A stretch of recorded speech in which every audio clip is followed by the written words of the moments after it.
Mas é tempo de tornar aquela tarde de novembro, uma tarde clara e fresca, sossegada como a nossa casa e o trecho da rua em que morávamos. Verdadeiramente foi o princípio da minha vida. Tudo o que sucedera antes foi como o pintar e vestir das pessoas que tinham de entrar em cena, o acender das luzes, o preparo das rabecas, a sinfonia.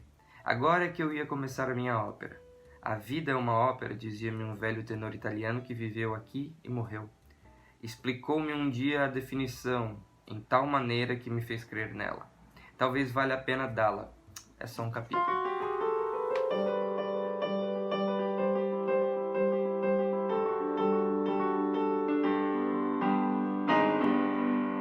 Bom dia, boa tarde, boa noite, meus amigos, minhas amigas, meus amigos que estão aqui mais uma vez para assistir um vídeo no canal.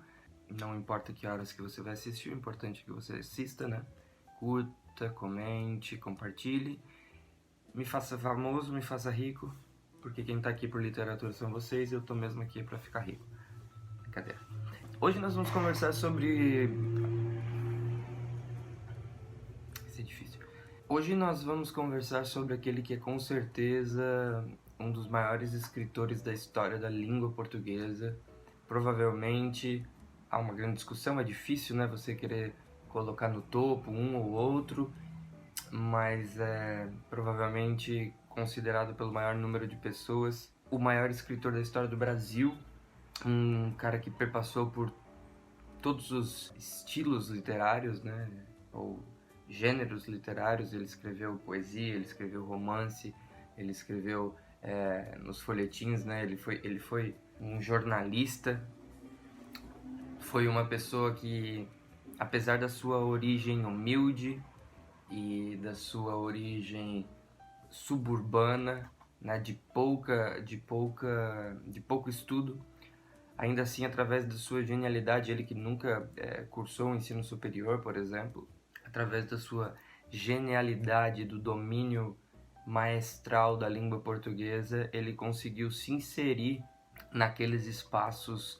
da alta sociedade do Rio de Janeiro, espaços esses que exigiam algumas qualidades das pessoas, algumas características que este cidadão talvez não tivesse, né? Características excludentes de berço, de raça.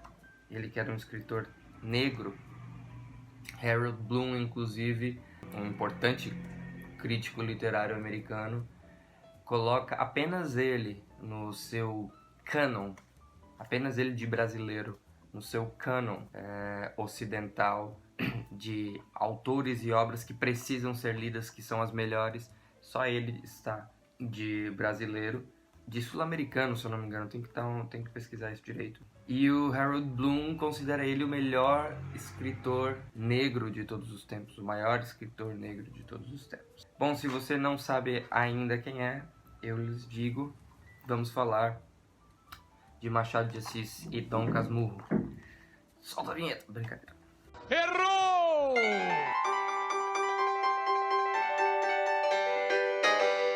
Então, sobre o livro, né? O livro, ele é de 1899 e 1900. Ele foi escrito ali para folhetins, mas posteriormente ele foi publicado também como um livro. É interessante ver que a narração desse livro é feita por um cara, né? O Bento Santiago, que é um advogado de 50 e tantos anos, um cara de alta sociedade, né? Um cara bem de vida, e ele usa de todas as estratégias possíveis para que ele, um cidadão bem nascido, de bom berço, de boa... Meu Deus...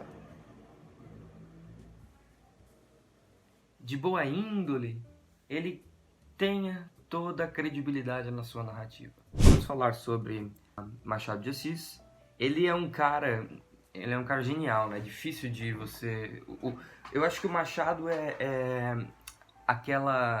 a exemplificação daquilo que eu sempre digo, né? De que é difícil você dizer que esse autor pertenceu a essa escola, ou esse autor escreve dessa maneira, porque é muito comum vários autores transcorrerem por gêneros literários e por estilos, escolas diferentes. Então, o Machado é um exemplo disso. Ele é um escritor romântico, um escritor realista, um escritor do realismo fantástico, que viria posteriormente com Borges, com Cortázar aqui na Argentina. Então, com o Memórias Póstumas, por exemplo, que é um livro que inaugura o realismo no Brasil, mas veja, um realismo onde quem está falando é um morto. Então, que realismo há nisso?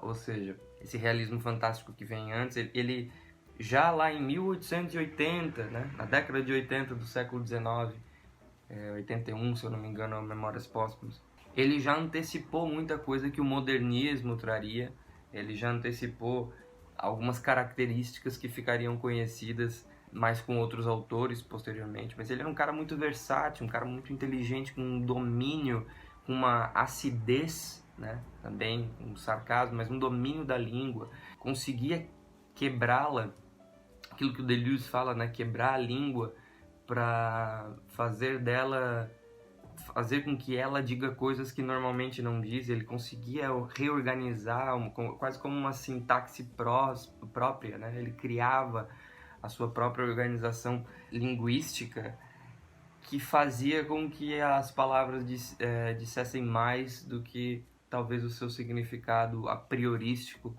dizia. Ele era muito gênio, ele era muito bom escritor, com certeza merece toda a exaltação que ele até hoje recebe. É engraçado porque alguns dos escritores modernos, até o Oswald de Andrade, o Mário de Andrade, falavam que não gostavam dele, que respeitavam, que entendiam a sua importância, o seu tamanho, mas não gostavam muito porque também o movimento moderno daquela época queria quebrar com muitos paradigmas, com muitas regras, com muitas linhas de pensamento e de escrita que supostamente eles pensavam que o Machado seguia.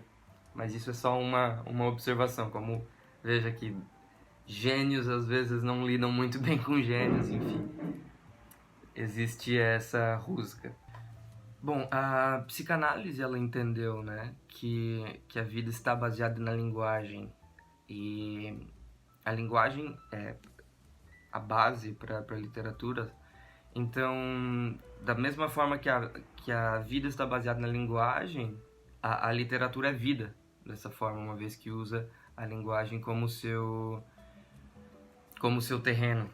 É interessante que a literatura também uma luta, é uma instabilidade, e o Machado acho que aprendeu isso, né? Conseguiu tomar isso para si, porque os livros dele, algumas das grandes obras dele, como a que a gente vai conversar um pouquinho, Dom Casmurro e a Memórias Póstumas de Brás Cubas, elas são realmente uma instabilidade, uma luta constante, um sentimento de reviravoltas, de você não entender bem o que está acontecendo a todo momento, e que pequenas passagens dão mais luz, outras confundem um pouco mais. Então, essa angústia que a literatura pode trazer, né?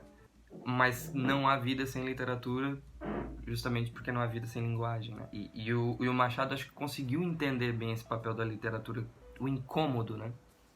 Se nós pegarmos historicamente, eu já falei isso algumas vezes, mas, por exemplo, a literatura, a arte, ela se transformou ao longo dos séculos, né? Platão entendia que a sua visão de filosofia, de mundo, entendia que havia um mundo das ideias, onde as coisas eram perfeitas, e que tudo aqui era imitação. E ele não gostava dos artistas, porque na busca dele por diminuir a distância entre o mundo das ideias e o mundo das imitações, que é o nosso mundo, os artistas eles estavam embaixo porque eles faziam imitação da imitação. Então o pintor fazia um quadro sobre uma cadeira, mas a cadeira que ele pintou era uma imitação de uma cadeira que está aqui, que já era uma imitação do mundo das ideias. Então ele tinha um problema com os artistas, e dentro da República dele, quem quiser ler o livro A República de Platão, acho que a história número 7 e a número 10, se eu não me engano, elucidam bem isso. Tem o mito da caverna também, enfim. Mas então ele tinha problemas com os artistas e dentro da república ideal dele, os artistas não tinham espaço. Aristóteles, veja, isso é entender um pouco é entender o poder disruptivo da arte. Ele dizia que a arte ela embaralhava os sentidos, nessa busca pelo ideal, então por isso que não era interessante ter na sua república. Ele entendeu o poder disruptivo da arte, ele só não queria usar, ele só não queria que, se não fosse para a arte estar exatamente dentro de um plano de república dele, dentro das caixinhas, tudo muito funcional, ele não queria.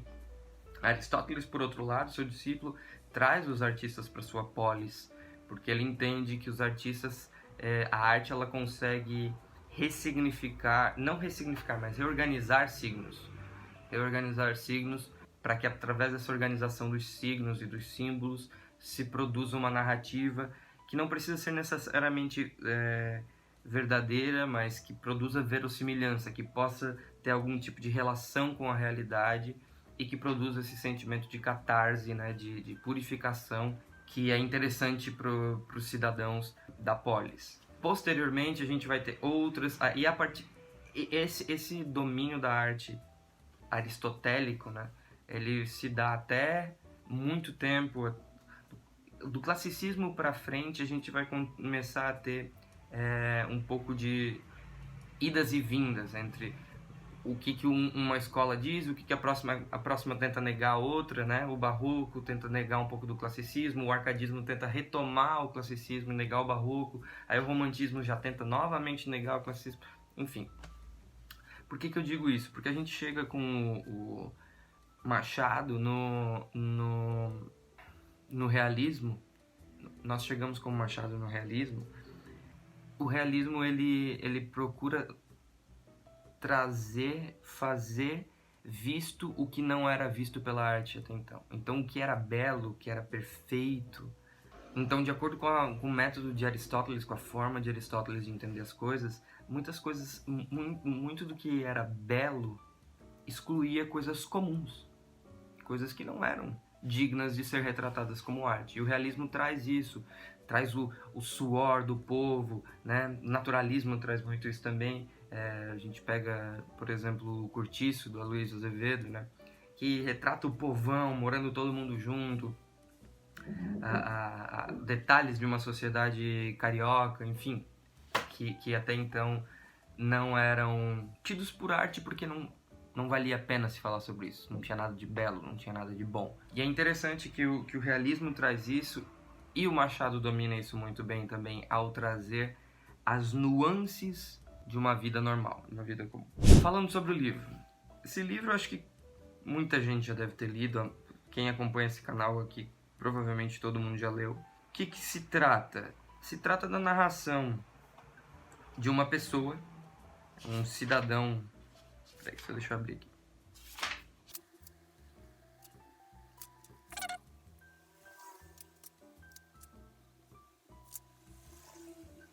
Meu Deus, odeio quando isso acontece muito forte. Bom, e do que se trata esse livro? Esse livro se trata de um triângulo amoroso entre Bento Santiago, Capitu e Escobar, né?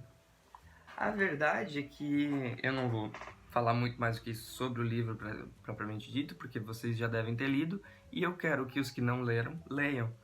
Mas duas coisas eu acho interessantes de falar muito. Esse é um dos livros brasileiros que mais gera discussões na história da literatura, justamente porque esse livro não tem um final claro, né? Ele deixa pro leitor tentar entender o que realmente está acontecendo.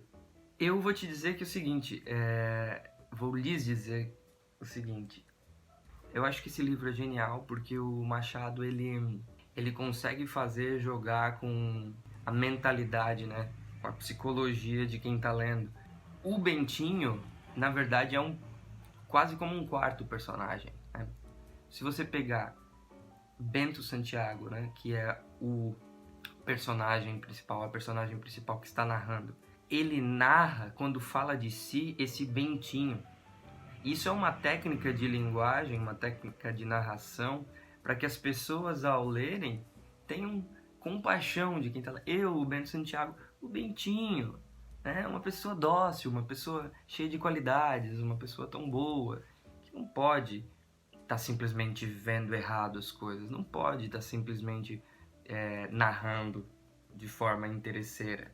O Machado, ele joga já para que o narrador ele use de toda a sua credibilidade desde o início, para que no fim os leitores vejam a história pelo ponto de vista da compaixão com esse leitor, com esse narrador, que é o Bentinho, né? A história se trata de um ciúme do Bento Santiago em direção a Capitu, que era a sua amada. Eles tinham um amigo, era muito amigo do Bento Santiago, o Escobar, e o Capitu é acusada, né?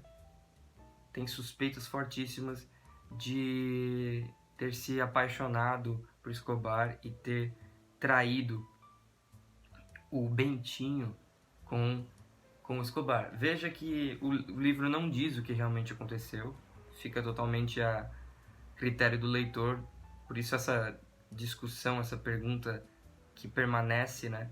E aí, Capitu traiu o Bentinho ou não? Tá foda hoje, né? Meu Deus, que barulhada.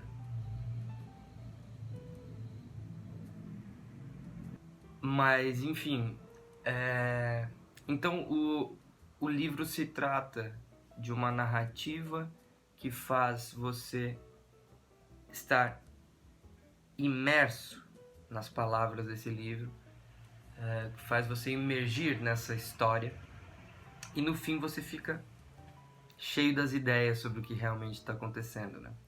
O Dom Casmurro é um livro que representa muito bem a crise da representatividade, que vai ganhar força posteriormente, ali no século XX, com o Kafka, por exemplo.